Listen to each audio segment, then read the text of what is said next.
दोस्तों previous video में हमने देखा था जो न्यायपालिका है, जो सर्वोच्च न्यायालय होता है, उसका भाग एक।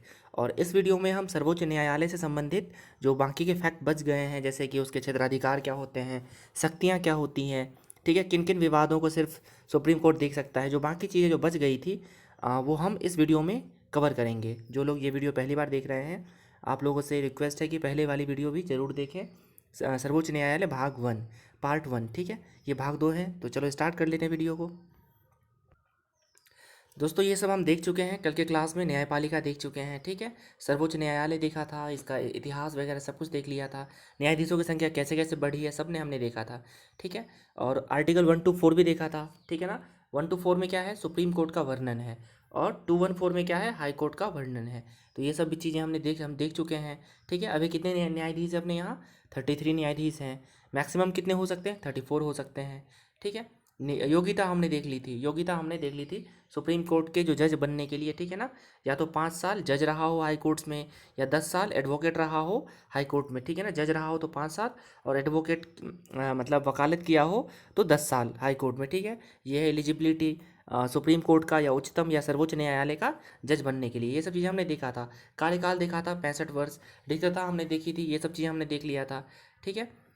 आज से यहाँ से हमारा भाग दो शुरू होता है। भाग दो में क्या है, क्षेत्राधिकार। सबसे पहले सर्वोच्च न्यायालय का या उच्चतम न्यायालय का 3 प्रकार का क्षेत्राधिकार होता है, 3 प्रकार का ज्यूरिसडिक्शन होता है। पहला है ओरिजिनल ज्यूरिसडिक्शन या प्रारंभिक, या इसी को बोलते हैं मूल, ऑब्लिक है यहाँ पर, ऑब्लिक मूल क्षेत्राधिकार। दूसरा होता है अपीलीय क्षेत्राधिकार, है ना, अपीलेट ज्यूरिसडिक्शन।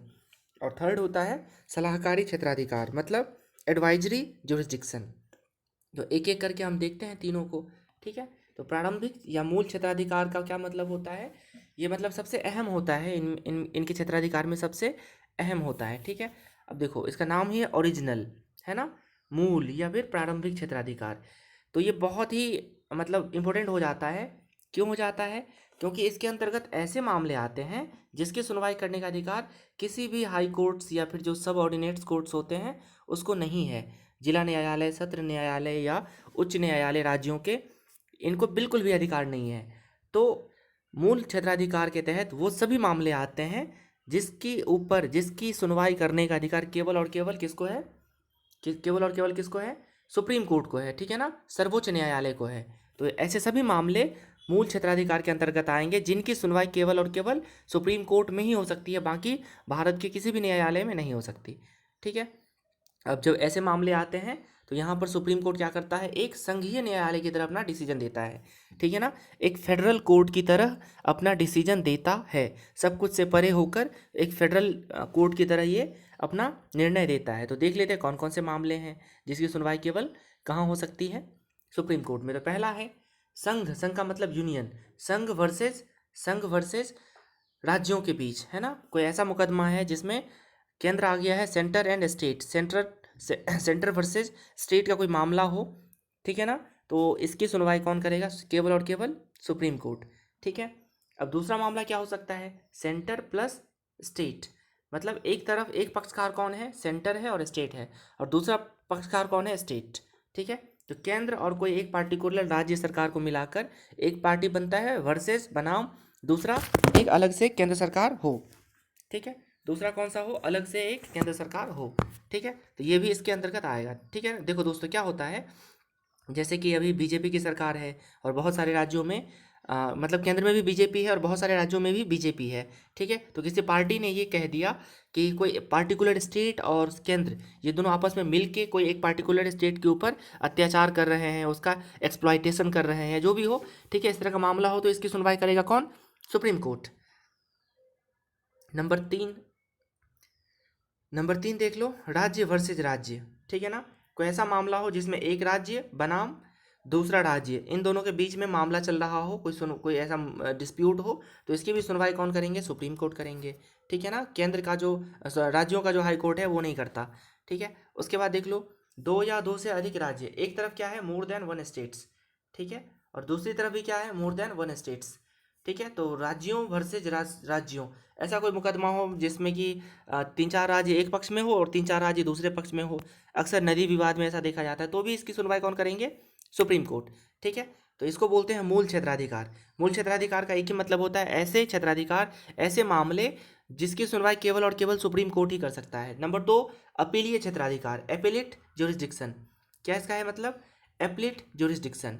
ठीक है, अब देखो इसमें आर्टिकल इंपॉर्टेंट है। आर्टिकल 132 132 के अनुसार देश का सबसे बड़ा अपीलीय न्यायालय क्या है? उच्चतम न्यायालय होगा। ठीक है, अब क्या होता है भारत में कि मान लो कोई व्यक्ति मुकदमा दायर करता है किसी के ऊपर और उसका वर्डिक्ट आता है, उसका फैसला आता है, अगर वो उस फैसले से खुश नहीं है तो उससे ऊपर के कोर्ट में क्या करता है?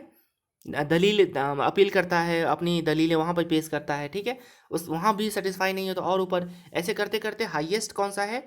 हाईएस्ट जो कोर्ट होता है वो है सुप्रीम कोर्ट।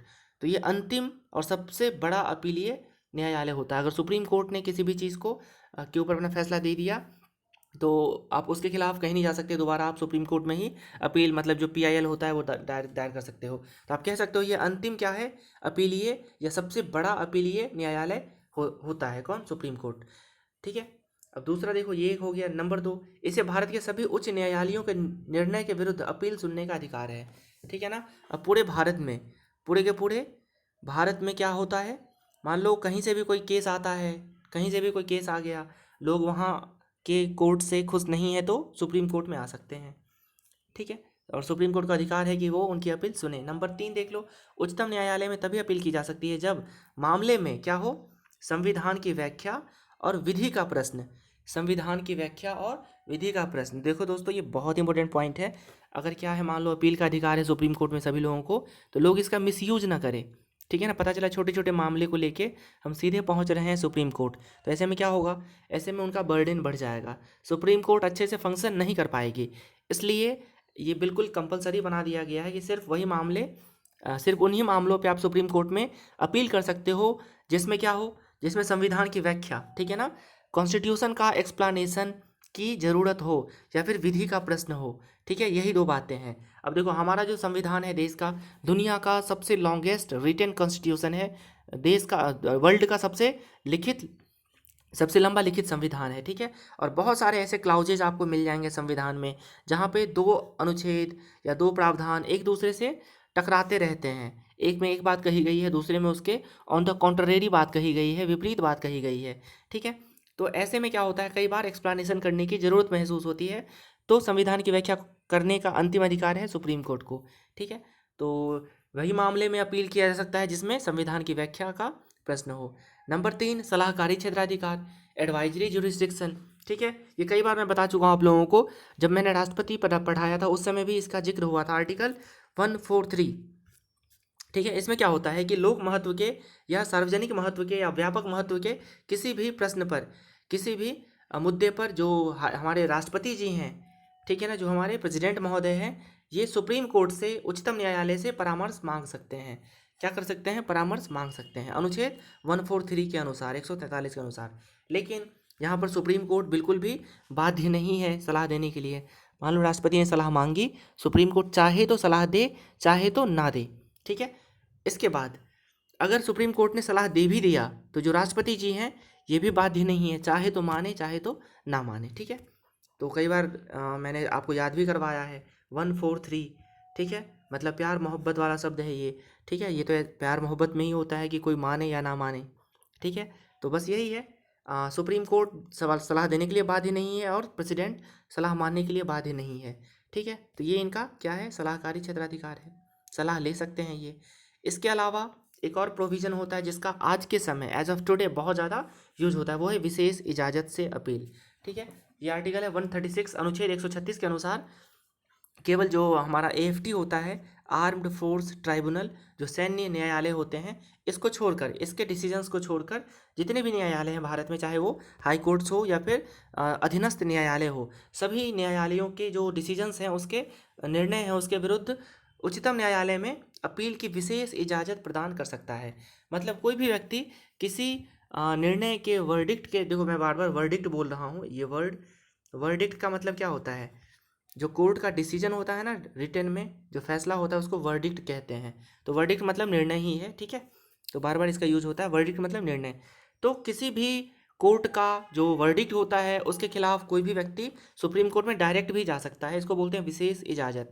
लेकिन सुप्रीम कोर्ट देखता है पहले कि उसका रीज़न कैसा है, ठीक है। चाहे सुप्रीम कोर्ट दे सकता है, चाहे तो नहीं भी दे सकता है। सुप्रीम कोर्ट को लगता है कि देना चाहिए तो देता है, अदरवाइज़ नहीं देता, ठीक है। अब देखो रिकॉर्ड अभिलेख न्यायालय, अगला जो है ना, सुप्रीम कोर्ट एक अभिलेख न्यायालय भी होता है। अनुच्छेद 129 के अनुसार सुप्रीम कोर्ट एक क्या है, रिकॉर्ड रूम है, एक अभिलेख न्यायालय है, ठीक है। आपके लिए ये अनुच्छेद बहुत महत्वपूर्ण है, कई बार एग्जाम्स में आ चुका है, ठीक है। तो उच्चतम न्यायालय एक अभिलेख न्यायालय होता है, एक कोर्ट ऑफ रिकॉर्ड्स होता है, अभिलेख न्यायालय होता है। अभिलेख न्यायालय का क्या मतलब है? अभिलेख न्यायालय का मतलब है कि इसका जो वर्डिक्ट है, इसके जो डिसीजंस हैं, इसके जो फैसले हैं, इसको एविडेंस के तौर पर, इसको साक्ष्य के तौर पर किसी भी न्यायालय में प्रस्तुत किया जा सके, ठीक है ना। This is why this it is called a court of records, अभिलेख न्यायालय कहा जाता है इसको, ठीक है। अब देखो क्या होता है कि सुप्रीम कोर्ट ने किसी पार्टिकुलर मामले में कोई पार्टिकुलर जजमेंट दिया हुआ है, कोई विशेष वर्डिक्ट दिया हुआ है। सेम केस किसी हाई कोर्ट में आता है या किसी अधीनस्थ न्यायालय में आता है, और यहाँ के जो जजेज हैं इन्होंने फैसला कुछ और ही दे दिया। तो जो मतलब एक्यूज्ड है या जो भी व्यक्ति अफेक्टेड है, वो रेफरेंस दे सकता है, ठीक है ना। वो हवाला दे सकता है सुप्रीम कोर्ट का कि सुप्रीम कोर्ट ने सिमिलर मामले में ये डिसीजन दिया था, आप उल्टा कैसे कर सकते हो, ठीक है। तो मतलब इसके वर्डिक्ट को आप एविडेंस के तौर पे यूज़ कर सकते हैं, इसलिए इसको बोलते हैं अभिलेख न्यायालय, ठीक है ना। साक्ष्य के तौर पे प्रस्तुत कर सकते हैं। इसके अलावा और पावर्स होते हैं सुप्रीम कोर्ट के, है ना, और भी पावर्स होते हैं। अब देखते हैं और कौन कौन से पावर्स होते हैं। इसको हम पढ़ चुके हैं राष्ट्रपति में। जब भी राष्ट्रपति और उपराष्ट्रपति एवं है, राष्ट्रपति एवं उपराष्ट्रपति का निर्वाचन संबंधी जो अगर कोई विवाद होता है तो उसकी सुनवाई होगी केवल और केवल सुप्रीम कोर्ट में, बाकी कहीं भी नहीं हो सकता। इसके अलावा जो यूपीएससी होता है, यूपीएससी के जो अध्यक्ष होते हैं और जो सदस्य होते हैं, उसके ऊपर कोई एलिगेशन लगाता है, कोई उनके ऊपर आरोप लगता है, तो उनके व्यवहारों की जांच कौन करते हैं? सुप्रीम कोर्ट, ठीक है। और सुप्रीम कोर्ट ने जांच किया और जो भी उनकी फाइंडिंग्स है, जो भी उनको मिला, और जो उसको जांचने के बाद राष्ट्रपति को जैसा सलाह देंगे, राष्ट्रपति उसकी सिफारिश मानने के लिए बाध्य है, ठीक है।